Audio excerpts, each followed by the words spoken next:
So welcome back to the British Leyland section of the channel, and we're doing a bit of engine work today. You probably noticed in the last video it wasn't exactly running particularly happily. It was a bit grumbly and a bit bleh, so we're slowly stripping the top of the engine down and fixing what is broken. So here's the inlet manifold. This was the source of the problem. The carburetors were full of old and dried fuel, all lots of bits of deposits. There's a couple of pictures coming up showing just how nasty it was. So that's all been cleaned out. The carburetors have been given new seals and have all been rebuilt, and we're just cleaning up some bits and making them look nice and shiny.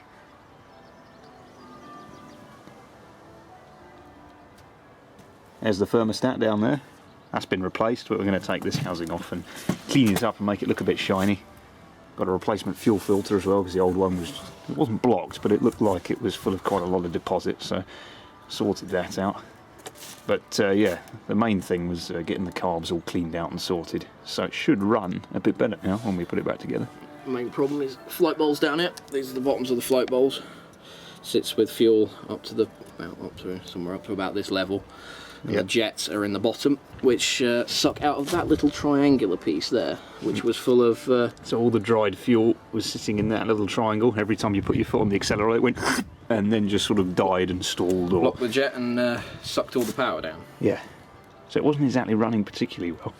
No. But these are all relatively cheap parts to replace. Yep. I think it's cost £20–25 for a pair of gasket seals. Complete gasket set directly from, as on the packet, SU. Yeah, so, genuine parts, people. Use genuine parts where possible. We'll have a look over here. We've got a new Valley gasket for it, which runs, it's like a big, it almost looks like a big sheet of sandpaper runs over the top like that. I'll show you that. In fact, there it is, there you go. But just quickly, while we got this off, you can actually see the camshaft down in the middle there, which is something you don't see every day. It's interesting. So, you've got the little lobes on here, which spin around, and then they push these push rods, which push the rockers, which are inside the rocker cover, which then in turn go onto the valve springs and make the valves go up and down, which sucks petrol into the engine and forces exhaust out. And that is how, in a very basic sense, how an engine sort of works. Get back in. It does just look like a giant piece of sandpaper. Oh, it would, it's made of metal. It's metal coated with some funny thing. It did say on the advert when I bought it what it's coated with, but I can't remember what it is. It's an uprated from the original, just polished metal gasket. You've got a rubber seal at this end and this end, and that stops your engine leaking. And this one, slip-on bolts. This one was leaking. As you can see on top of the gearbox, there's a bit of crush, bit of nastiness. Being aluminium on the gearbox, it'll stop it from furring, which is nice. Yeah. Got to get through the gasket.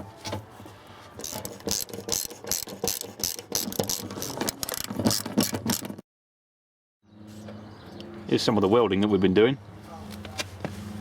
You can see this area was quite corroded, so I put a whole new plate in here. And we're also reconstructing this part here as well.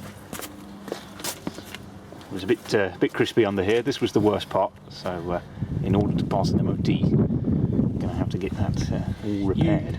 You could get away with this, but that you will definitely not get away with. That it's structural. So. Yeah. The MOT man will be annoyed with that. Yeah, but even though it looks bad there, down at the sill, but that's pretty damn good for a car of this year. Yeah, that's the worst of it really, isn't it? The side's okay. Yeah, the worst of it. The other side's not gone as bad. There's a few patches around it, but for a 30-year-old car, that's pretty damn good when you look at my Spitfire, which is only 10 years older than it. The Spitfire, which is just not really a car anymore. It's a pile of rust. What it can corrode like. I mean, I would like to have got these slightly better, but... Well, that might have been because I welded that bit, or at least some of it. Yeah, I apologise for my poor welding. Yeah, the welder was acting up, so... Well, I'm going to blame the welder, but... It's now fixed with new gas and wire, so it should actually weld properly now, but it's welded on bloody well. You'll never break that off. No. So it's not prettiest at the minute, but once it's had a bit more tidying up... Put some underseal on it, no one will notice. Yeah, but at least this is proper. I've cut the rod's been cut out. This is not bodging over rusty metal, which will just come back. Yeah. This is sorting the problem out once and for all. This will never rust again here because it's now completely fixed with brand new steel.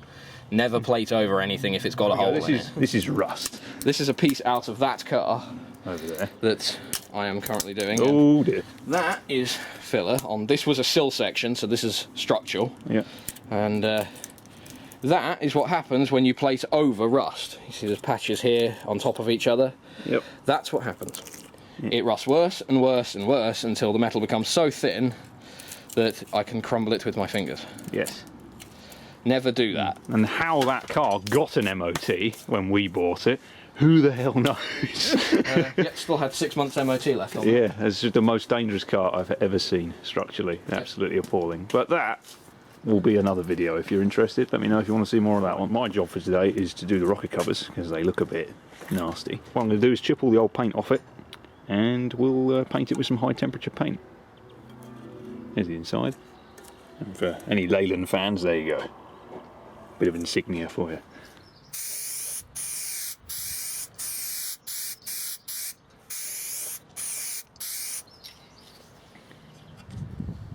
There you go. It looks better already. So while that dries, I'll take the other one off.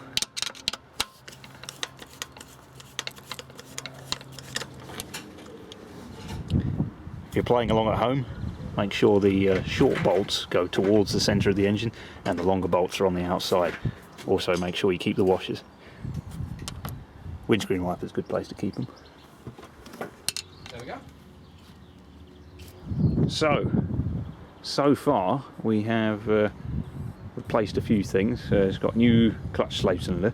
New master cylinder. New master cylinder, so the clutch works. New pipe. New pipes. Oh yeah, new clutch pipe, yes.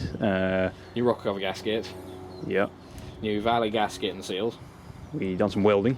Yeah, it's had new had steel in the back. Yeah, new steel. Wheel cylinders.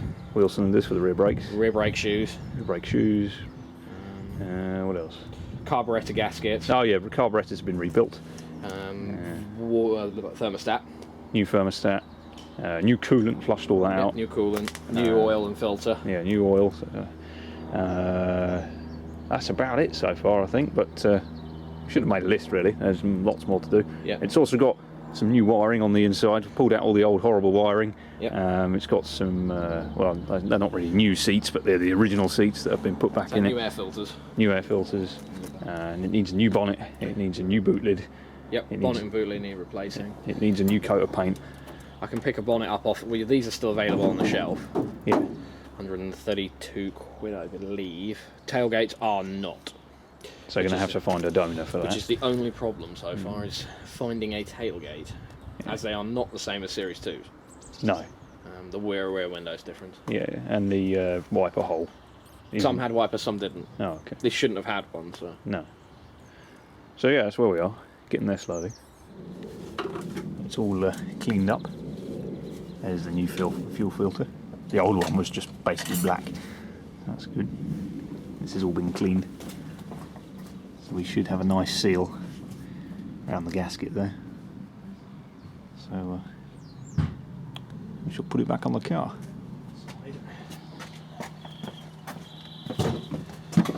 If you can grab that carburetor. Got it.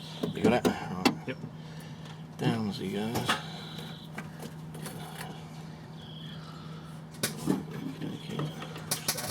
Might have to. Hold on, lift it back a second. And then let's just take that one away like so. Wipe the wires are out of the way. And in we go. That's not looking too bad, actually. No, that's it. That's it. Well, hey.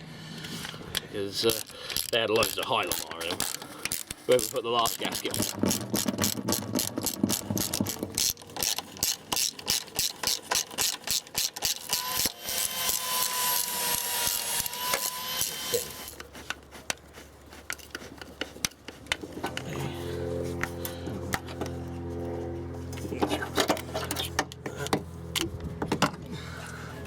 Ah, the end of my screwdriver broke. Oh no. That's interesting.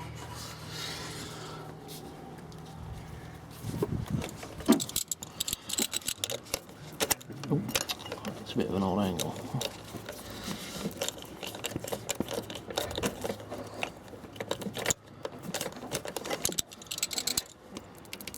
Should be okay.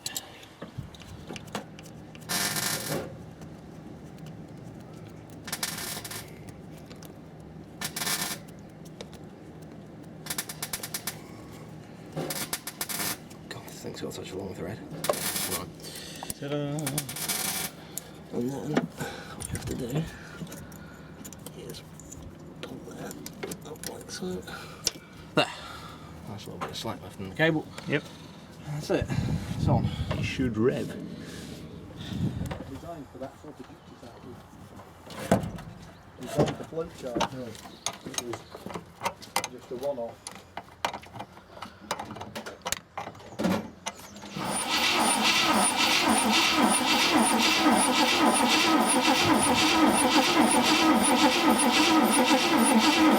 Well, it starts. We have a Horrific water leak. catastrophic water leak down here on the top hose. So we'll sort that out and we'll be back with you shortly.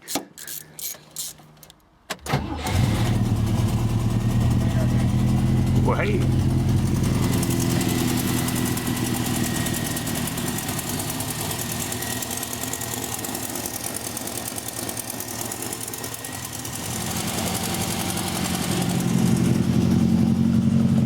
Listen to that. Well, that sounds a bit better, doesn't it?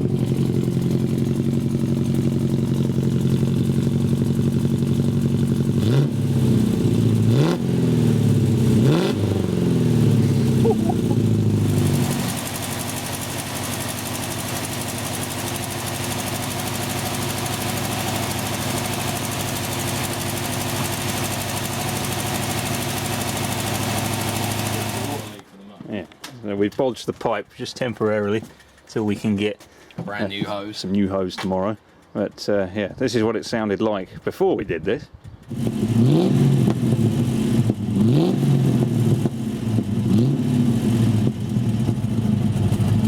And now, I think you'll agree, sounds a hell of a lot happier. Response is much better.